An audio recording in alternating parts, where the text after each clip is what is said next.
Bom, então já está gravando. Bom dia a todos, né, que estão aqui. Muito prazer, sejam todos bem-vindos aos nossos encontros, né, de língua portuguesa, literatura e redação. É um prazer trabalhar com vocês, né, fazer o que eu mais gosto. Na verdade, eu gosto muito de trabalhar no presencial, mas tá bom assim também. Bom dia, Liz. Bom dia, Liz. Eu, assim, estou me acostumando ainda, né, com essa história. A gente acaba se acostumando, né? Mas eu tenho 25 anos de sala de aula, então essa experiência remota, no início foi muito difícil, mas a gente vai pegando o jeito da coisa, né? Mas vamos lá, é o que tem para nós hoje, né? E para a gente começar essa conversa, antes de mais nada, eu gostaria de colocar uma música para vocês. Vocês estão vendo aí na tela projetada uma mensagem, né? Ela tem relação com essa música que eu vou apresentar, tá? Ela se chama A Última Música.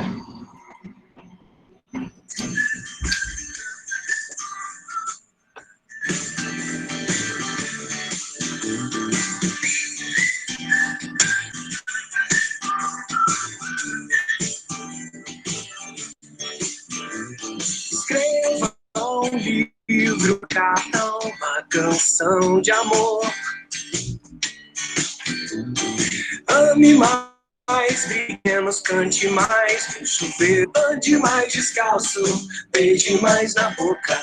Não leve tão a sério tudo que te tira do sério. A gente morre no mundo, continua a girar. A gente corre tanto, mas não sai desse lugar. Lá, lá, lá, lá, lá.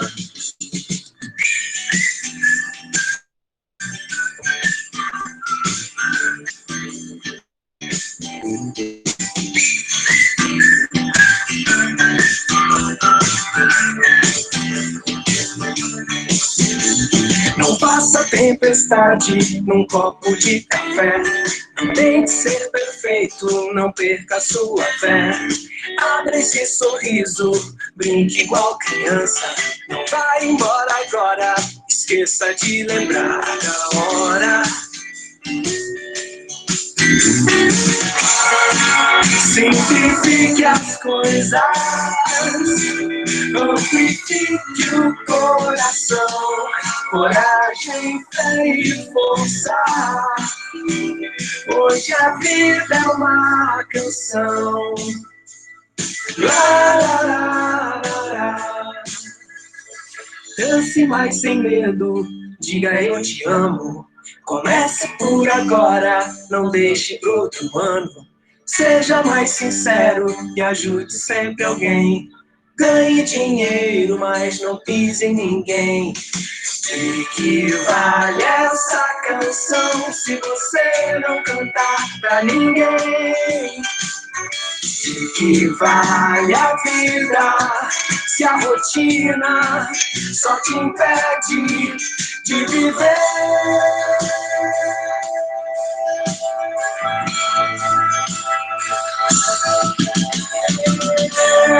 Deixa a vida te levar pra onde for.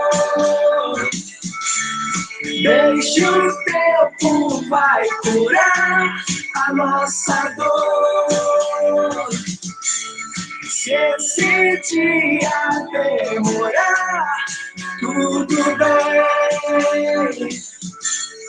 Porque não existe mal que vença o bem, que vença o bem.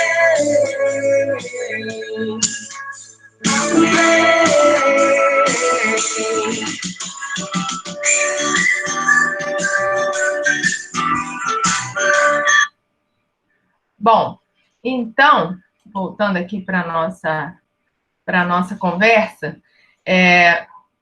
Essa música, eu gosto muito, muito dessa música, e eu quis trazer aqui para vocês hoje, para esse nosso primeiro encontro, justamente até por conta de um verso da música, né? De que vale essa canção se você não mostrar para ninguém. Bom dia, José Carlos, né? Então, é uma canção, eu escolhi de propósito também, porque tem relação com o nosso assunto da aula, né? O assunto da semana em literatura, e tem muita relação, e também pela mensagem que ela coloca para a gente, né? Nesse início de ano letivo, um ano letivo que está começando quase no meio do ano, né, por conta de tudo que aconteceu no ano passado, mas a gente está aqui também para enfrentar essas situações, não é? E enfrentar com mais leveza, porque a vida já está tão dura, né? Já está tão difícil, e a gente tem que pensar pelo lado positivo, que nós estamos aqui, né? Nós estamos com saúde, chegamos até este momento com saúde, e pedindo, né? Pedindo a Deus aí proteção e força para a gente continuar vencendo todas essas batalhas aí. Não é fácil, né? Não tem nada fácil.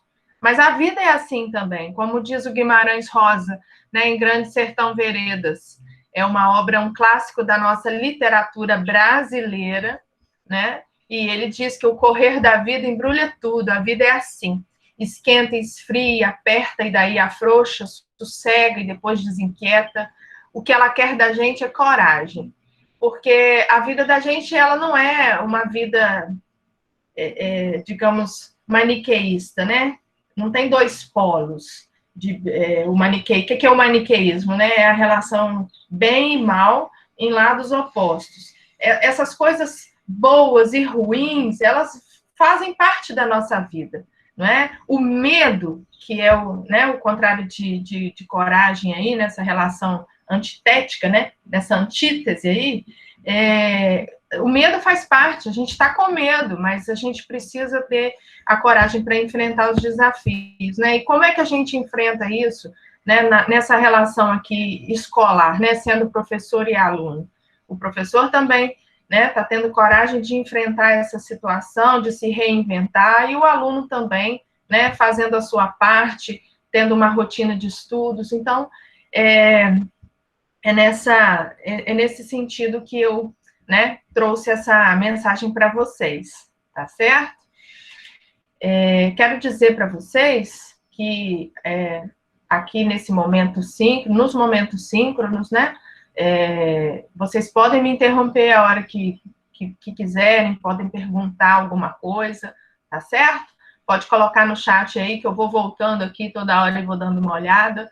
Mas se quiser abrir o microfone, fica mais fácil para mim, tá? Perguntar alguma coisa, tranquilo, tá certo? Então, como eu disse para vocês,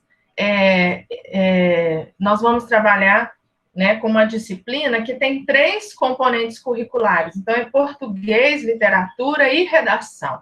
Então, por isso, né, por conta dessa abrangência toda aí, desses 3 componentes e a carga horária, os nossos encontros são semanais, porque demanda isso, né? Essa carga horária e esse trabalho com esses 3 componentes demandam esses encontros semanais, para tirar as dúvidas, para a gente discutir os conteúdos, tá? Também, no encontro que eu tive ontem com o segundo eletro, o menino falou assim, eu quero mesmo aprender a fazer uma boa redação. Então, assim, nós vamos fazer redação, nós vamos escrever. Eu gosto muito de trabalhar com redação, porque é a minha praia com o 3º ano já há muito tempo.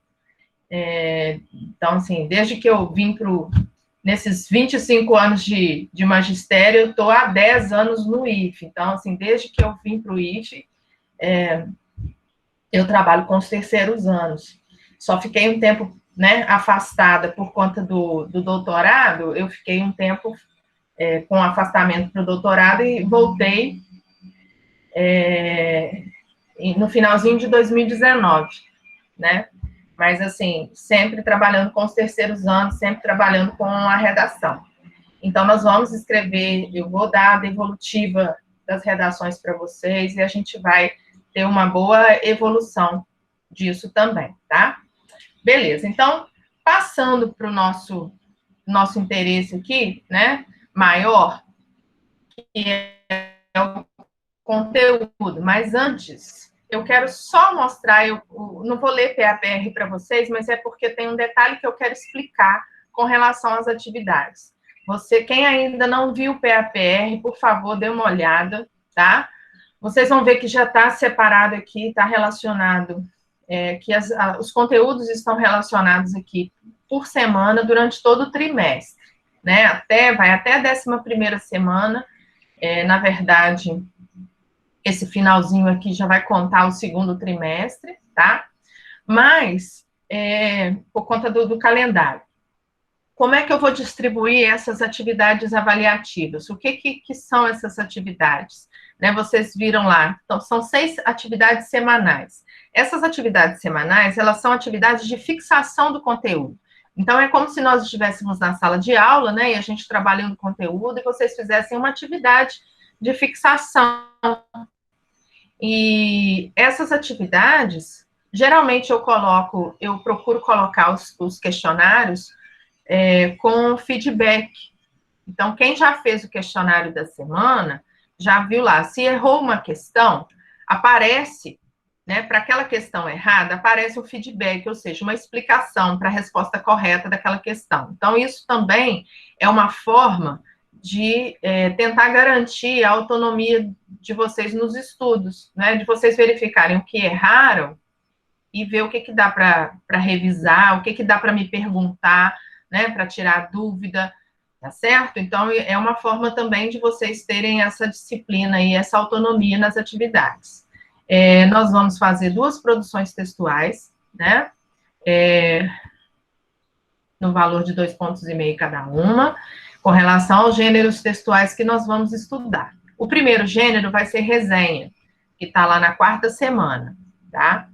E o questionário avaliativo no final do trimestre, ele vai compreender como se fosse uma avaliação, né, uma prova, ele vai compreender todo o conteúdo trabalhado no trimestre, de literatura e de português, né, de conhecimento linguístico, tá? Até a 10ª semana. Então, é isso.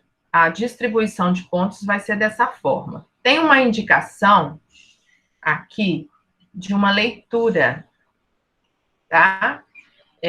Eu coloquei aqui, olha, será disponibilizado no SICA o PDF do livro Dom Quixote, que é uma adaptação, né, do clássico da literatura universal, para leitura prévia, que será necessária para a realização de atividade da 4ª semana deste PAPR. Então, eu disponibilizei um PDF desse livro, que está aqui na referência, tá? Do Dom Quixote, que é uma leitura para o trimestre. É uma leitura muito importante e tem muita relação com o conteúdo da literatura que nós vamos estudar, que nós estamos estudando, tá? Então, é muito importante a leitura. O que eu quero destacar aqui sobre isso é que né, pensando em mim, eu tenho muita dificuldade de fazer leitura de livro na tela do computador. Eu gosto... Bom dia, Bruno. Eu gosto de papel, né? Eu sou ainda de outra geração, então, assim, eu gosto de papel. Então, assim, quem puder, né, e quiser fazer a leitura no papel, pode fazer a impressão, não fica caro, tá?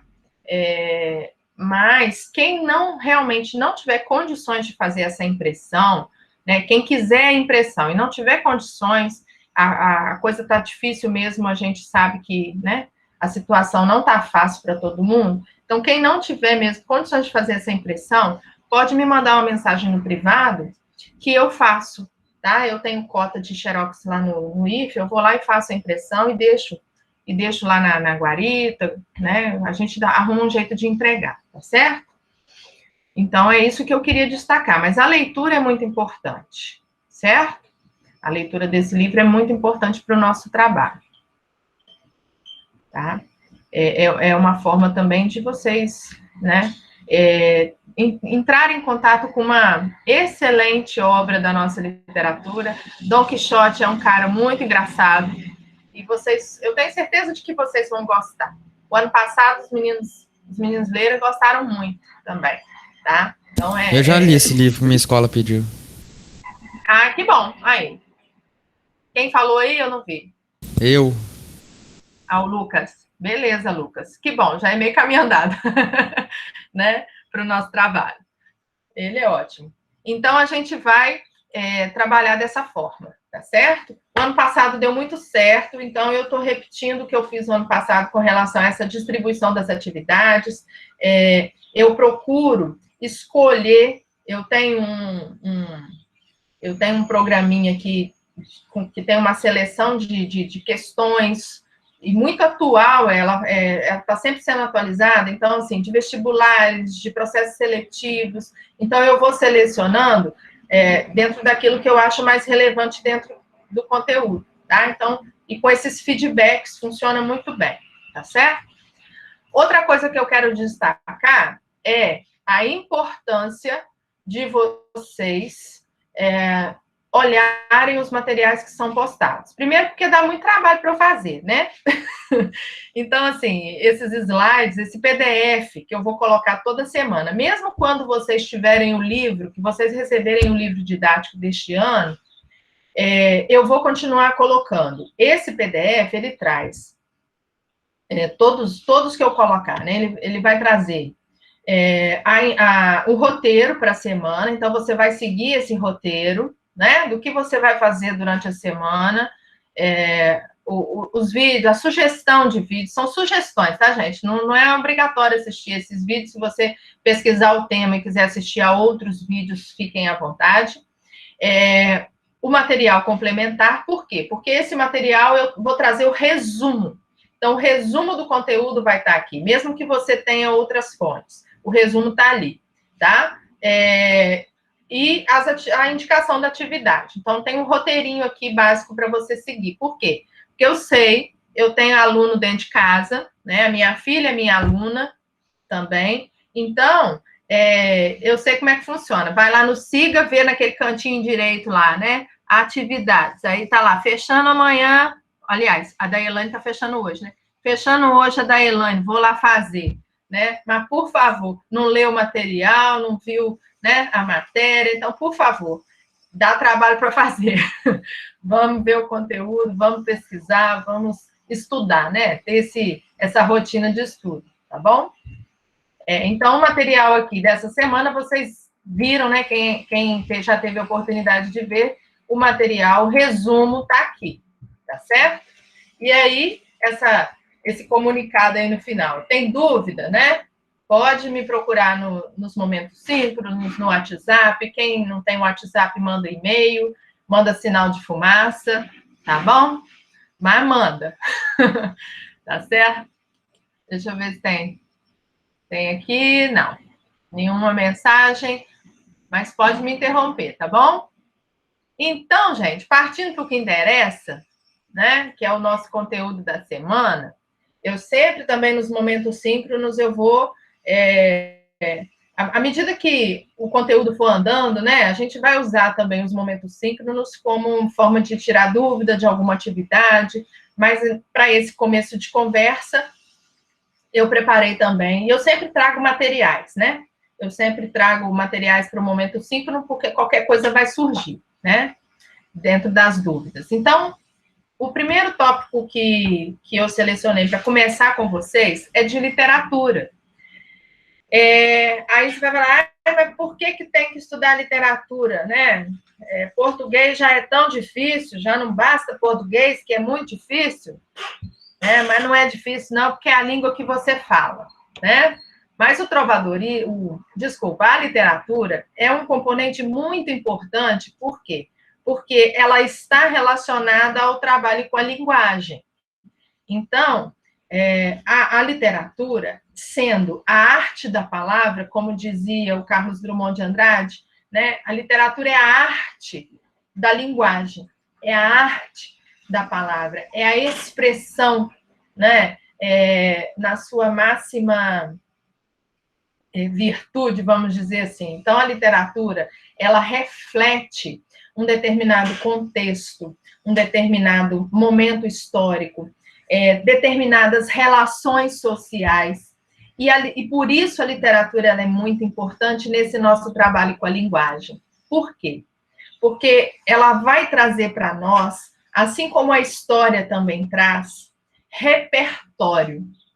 Ela traz para nós uma coisa muito importante para quem está lá no terceiro ano estudando redação, né? Principalmente está lá preocupado com a redação do Enem, essa questão do repertório, de uma base sólida, de uma base também que traz um argumento de autoridade, de evidência, né?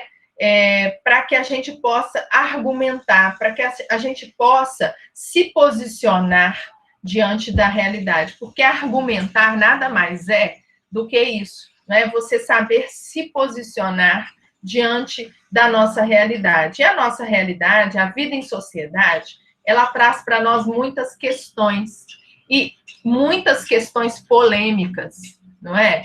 Então, assim, muitos problemas sociais, e nessas discussões, né, para você saber se colocar diante de determinadas situações, tanto na escrita quanto na fala também, né, num debate, numa discussão saudável a respeito de determinado tema, não é? Você saber se posicionar. Não é simplesmente dizer por que sim, por que não. Você tem base. E onde é que a gente encontra essa base? Nos nossos estudos, nas nossas leituras. E a literatura ajuda muito nisso, né? Porque dizer por que sim e por que não não é resposta, né? As únicas pessoas nessa vida que têm autoridade para falar por que sim, por que não, é pai e mãe, né? Pai e mãe pode falar, você vai, posso ir? Não. Por quê? Porque não. Mas é só. A gente tem que aprender, né, a se posicionar, ter essa visão crítica. Então, a literatura ajuda muito nisso também. E é importante a gente entender o que se passou, né? O que está lá atrás, os eventos, né? E a expressão do ser humano através da literatura para a gente entender o que acontece hoje, para a gente entender o que acontece no presente e projetar um futuro, né? E a gente vai perceber, vocês, né, já devem ter percebido isso na história, que a história é um ir e vir constante, né?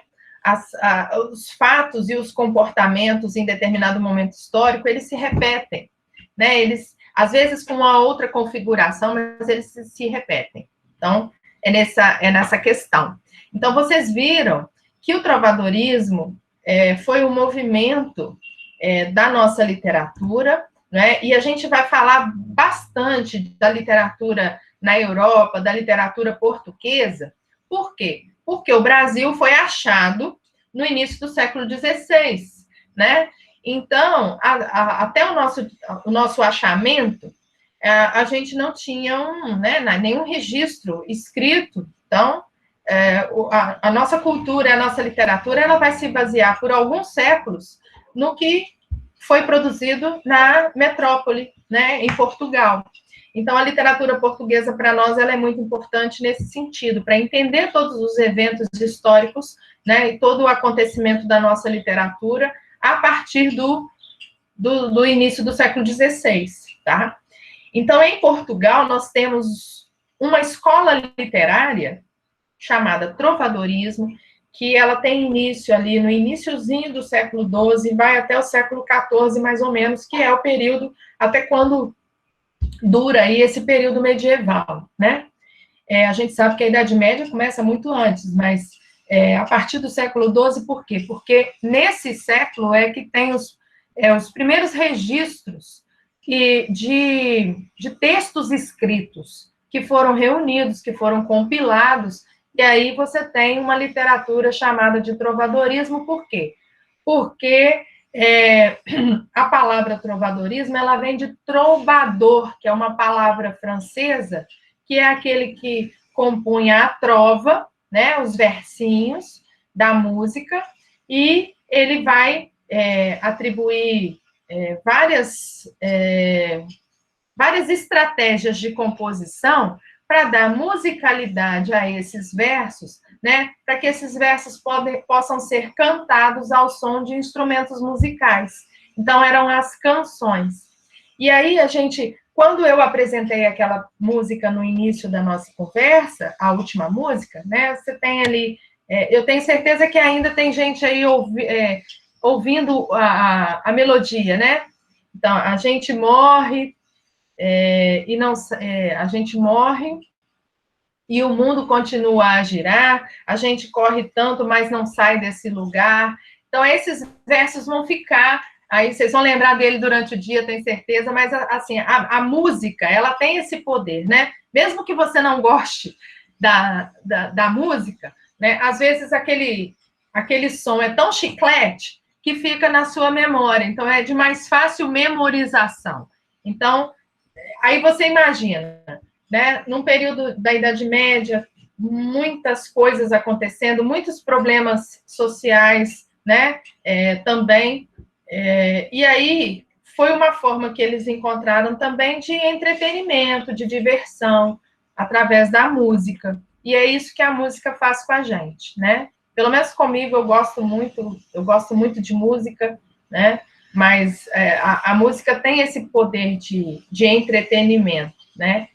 E aí a literatura ela vai surgir nesse período por conta dessas manifestações do trovadorismo, muito influenciadas por composições que surgiram lá no sul da França, na Provença, no sul da França, ainda lá no século VIII, e que vão influenciar em Portugal. Por que no século XII? Porque é quando os bárbaros são expulsos do território português, porque com o declínio do Império Romano, os bárbaros invadiram a Península Ibérica, né? E os árabes invadiram a Península Ibérica. Então, no século XI. Então, no século XII, quando esses bárbaros são expulsos do território da Península Ibérica, o Estado, né, Portugal começa a ter uma configuração de um Estado independente e, né, a partir da figura do rei e dentro de um sistema feudal. Então, a gente sabe que o sistema feudal é aquele sistema político e econômico, né, constituído a partir daquela pirâmide social. E ali, a sociedade muito estratificada, muito dividida em classes, e classes estagnadas, ou seja, quem nascia servo, morria servo, né? E mesmo que aquele nobre, que fosse um nobre decadente, né, ele continuava nobre. Então, a gente tem essas relações sociais também, que vão refletir esse contexto histórico-cultural que vai refletir na literatura do trovadorismo, tá? Então, a gente tem toda essa referência do feudalismo, ela vai refletir nas formas de composição, né? Então, como eu já disse, essa escola, ela surge lá no final, lá no século XII, né? Influenciada pelas produções da França, né? Em Provença, na França, no sul da França. E um dos registros mais antigos que se tem do trovadorismo, né? A data não é certa, não se sabe se é 1189 ou 1198, mas aí, né, que se sabe é início do século XII. É a Cantiga da Guarvaia, é o escrito mais antigo que se tem registro, ou Cantiga da Ribeirinha. Por quê? Porque foi uma composição feita para uma senhora chamada Maria Paz Ribeiro. Então, Maria Paz Ribeiro, a Dona Ribeirinha, né? E essas cantigas, elas são escritas, vocês podem ver aí no lado esquerdo, esse português, né, arcaico aí, esse galego português, que era a língua em que esses textos eram escritos, tá? E aí tem a tradução do outro lado, que mostra justamente essa relação do sistema feudal com o conteúdo, com a composição poética do trovadorismo. quando ele diz, no mundo não conheço quem se compare a mim enquanto eu viver como vivo, pois eu morro por vós, ai, pálida senhora de face rosada. Então, as cantigas medievais, elas vão cantar o amor, de várias formas, mas elas cantam o amor, que é esse sentimento universal. Mas esse amor, ele assume uma configuração de vassalagem, né? A vassalagem, que é uma característica do sistema feudal, ela é transposta para a composição do trovadorismo. Então, essa vassalagem amorosa, o homem, ele se configura aqui, ele se mostra como servo da pessoa amada, né? E ele sofre. O sofrimento amoroso, ou a chamada coita amorosa, né? Essa relação que a gente percebe no trovadorismo. Então, eu morro por vós. Né? Ele é capaz de qualquer coisa, ele morre pela pessoa amada, né? Então, mas essa é só para vocês perceberem aqui essa composição mais antiga, né, do trovadorismo, que é a cantiga da Ribeirinha. E esses trovadores, provavelmente, eles eram da nobreza. Por quê? Porque eles sabiam ler e escrever, né? Como eu disse para vocês, nessa estratificação social, os servos e os escravos, por exemplo, eles não tinham acesso a esse tipo de conhecimento, né? Então, o povão, de modo geral, não tinha. Então, os nobres, né, mesmo que fosse da baixa nobreza, tinham acesso a esse tipo de conhecimento. E a língua era o galego-português, por conta, né, de toda aquela relação na Península Ibérica e a região da Galiza, que fica ao norte de Portugal, que é uma região pertencente à Espanha, mas que, né, esse dialeto se misturou ao português, que veio do latim, trazido pelos soldados romanos, né? E aí, nessa mistura. Essas línguas, elas só vão se separar lá no século XV, principalmente a partir das composições de Camões, em que o português começa a assumir uma configuração mais moderna, tá? Então, só lá no século XV. Então, essa é um dado interessante para a gente, tá? Também uma característica importante no trovadorismo é esse rei trovador, o Dom Diniz. Vocês vão, quem pesquisar aí vai encontrar muita referência ao Dom Diniz, que foi um rei de Portugal, né? E que participou ativamente desse movimento literário, né? Foi um rei do final do século XIII, início de XIV, e só ele tem 150 cantigas registradas no nome dele, tá? Então, é essa característica importante que a gente quer destacar. E essas cantigas, deixa eu voltar aqui, gente, se alguém... Por isso que eu não gosto, lembrar de música que não gosta me dá raiva. A gente tem nessas cantigas, né, duas formas de composição, cantigas líricas e satíricas. Por quê? Porque isso faz parte do ser humano, né? O ser humano pertence ao sentimento humano, esse lirismo, né? A expressão do sentimento. O lirismo, quando a gente fala de lirismo na literatura, a gente está falando mesmo da expressão da emoção, da expressão do sentimento, né?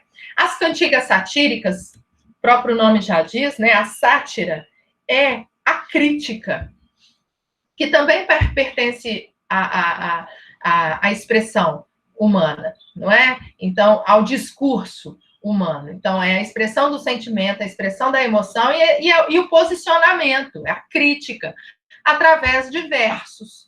E essas críticas, elas se davam de duas formas, ou de escárnio ou de maldizer. As líricas se davam também de duas formas, ou cantigas de amigo ou cantigas de amor. Características um pouco, né, muito semelhantes, mas algumas diferentes com relação a elas, né? As cantigas de amor, elas são, digamos, né, numa análise mais clássicas.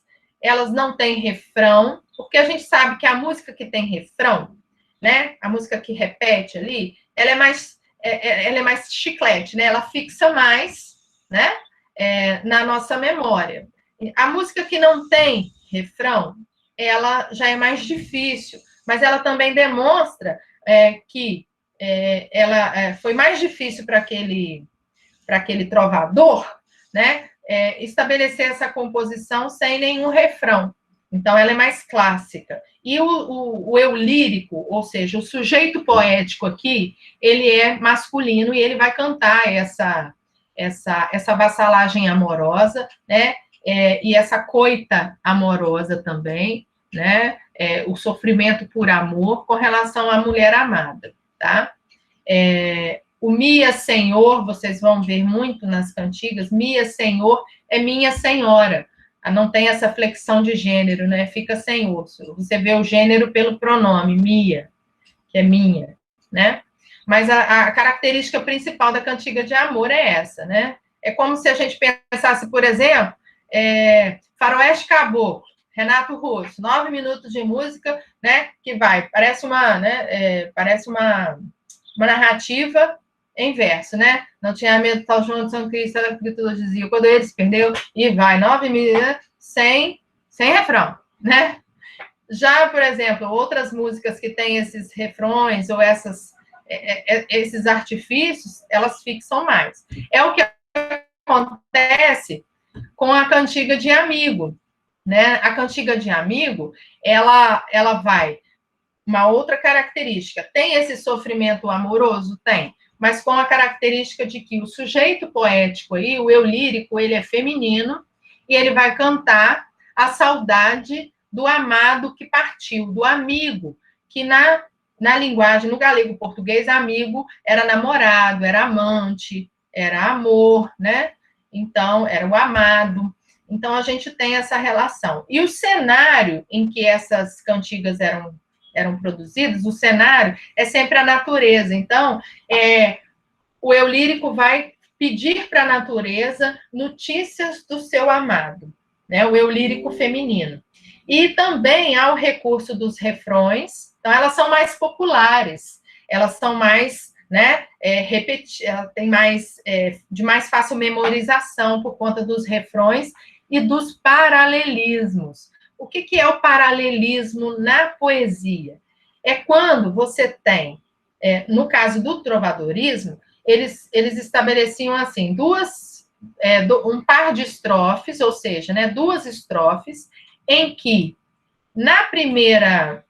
no primeiro verso de cada estrofe, é quase que se fosse o mesmo verso, só que há a mudança da última palavra do verso, mas que são palavras que pertencem ao mesmo campo semântico, ao mesmo campo de significação.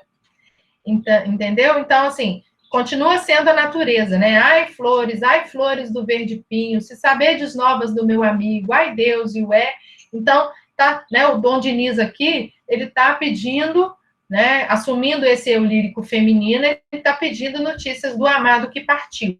Também da mesma forma, olha, no outro par de estrofes, você tem se sabedes novas do meu amigo, se sabedes novas do meu amado, né? Mas com o mesmo campo de significação, tá? Esse é o paralelismo. Na nossa língua portuguesa, a gente tem outras formas de paralelismo, né? O paralelismo sintático, que a gente vai ver lá na frente, tá?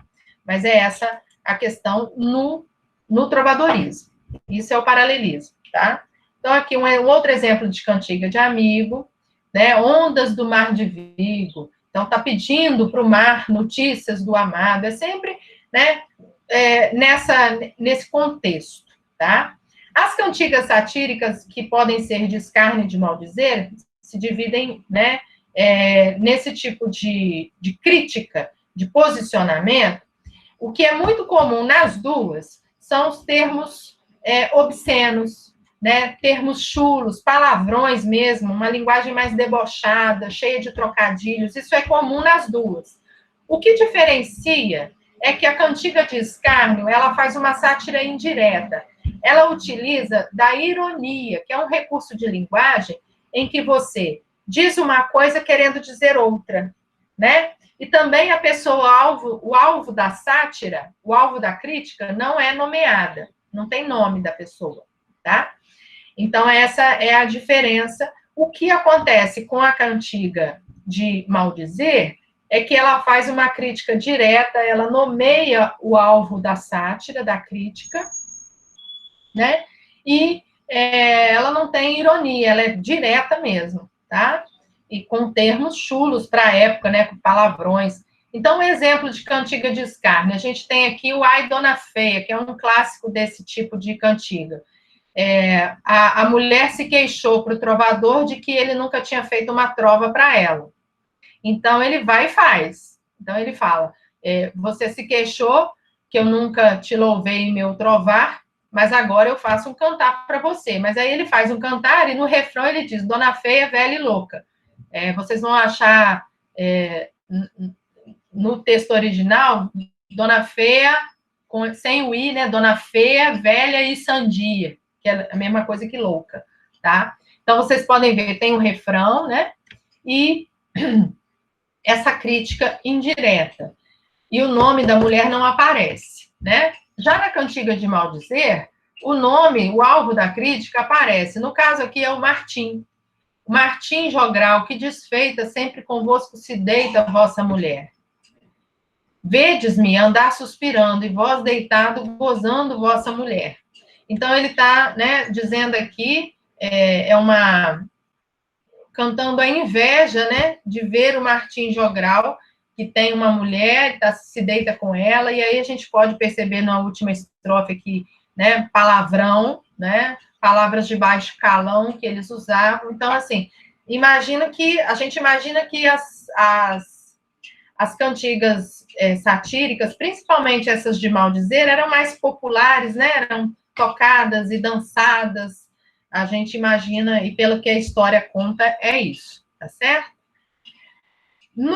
Só para finalizar com vocês, no material da semana, eu coloquei uma atividade, né? Eu pedi para que vocês só olhassem mesmo e, de acordo com a leitura do material, que vocês identificassem nessas canções contemporâneas, nessas canções modernas, alguma relação com as canções do trovadorismo, com os 4 tipos.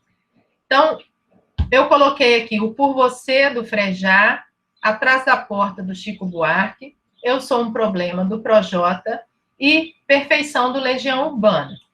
Quem teve acesso a esse material, consegue classificar para mim?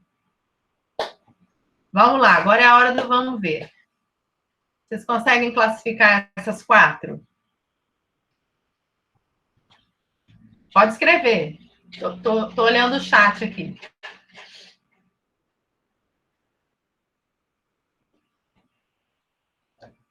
E aí?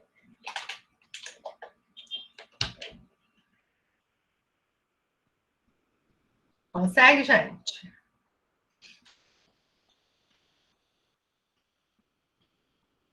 Alguém? Ninguém consegue, não? Colocar?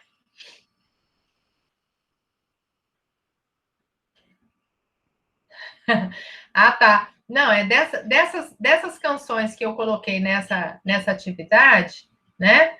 O Por Você, o Atrás da Porta, Eu Sou um Problema, são cantigas modernas, né? Que a gente pode relacionar com as cantigas do trovadorismo. Quais que vocês identificariam como alguma... Ah, já colocou aqui. Por Você seria uma cantiga de amor. Atrás da Porta, essa Eu Sou um Problema, de escárnio e perfeição de maldizer. Olha só, Celi, a cantiga Por Você, do Frejá, ela pode ser relacionada à cantiga de amor, porque o eu lírico é masculino, não é? Ele faz qualquer coisa pela mulher amada, né? Ele está colocando aqui, desejaria todo dia a mesma mulher, esse é o lírico, e ele faz qualquer coisa pela mulher amada, né? E ele nesse sentimento de vassalagem amorosa. Então, poderia ser relacionado com a cantiga de amor. Atrás da Porta, a gente percebe aqui, olha, quando olhaste bem nos olhos meus e o teu olhar era de adeus. Juro que não acreditei. Aqui já coloca como alguém que partiu, né? A pessoa amada que partiu, e esse é o lírico aqui, ele está sofrendo por essa partida, é a saudade. Esse sentimento de saudade, né, para mostrar que ainda sou tua, só para provar que ainda sou tua, mostra para nós esse eu lírico feminino, esse sujeito poético feminino. Então, a gente pode relacionar, você colocou aqui atrás da porta, rejeição, mas a gente pode relacionar com as cantigas de amigo, né? O Vitor colocou aqui também o Eu Sou um Problema como uma cantiga de escárnio e perfeição como uma cantiga de maldizer. Vamos ver. O José Carlos também. Mas aí, olha só, vamos pensar. Eu sou um problema e perfeição. O que acontece? Qual é a diferença entre as duas? As duas falam, a semelhança é que as duas são críticas, são satíricas, né? Elas se posicionam diante da sociedade. Só que aqui em Eu Sou o Problema, ela é mais direta. Ela é mais direta com relação ao texto de perfeição. Por quê? Porque aqui a gente tem ironia. Em perfeição, vamos celebrar a estupidez humana. Vamos celebrar a estupidez do povo. Celebrar a juventude sem escola, as crianças mortas. Como é que você vai celebrar tanto problema social que está sendo descrito aqui? Né? Celebrar nossa justiça, a ganância e a difamação. Então, o celebrar aqui, ele está sendo usado no sentido figurado, né? Numa ironia.